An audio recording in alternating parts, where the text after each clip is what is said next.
And Dan Henry is a social media marketer that teaches how to run an agency. And so that's when the whole simplifying my process to just being lead generation, that's when that epiphany came to me, because I was like, you know what?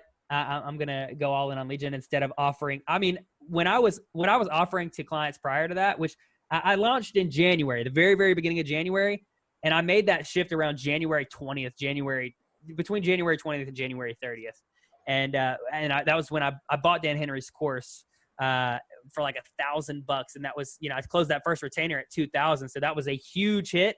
But because I reinvested that money, it was probably one of the best investments I ever made, because I was able to learn what really matters to business owners and how to position it. And so, I would say that it was more about learning that skill and what I was going to offer.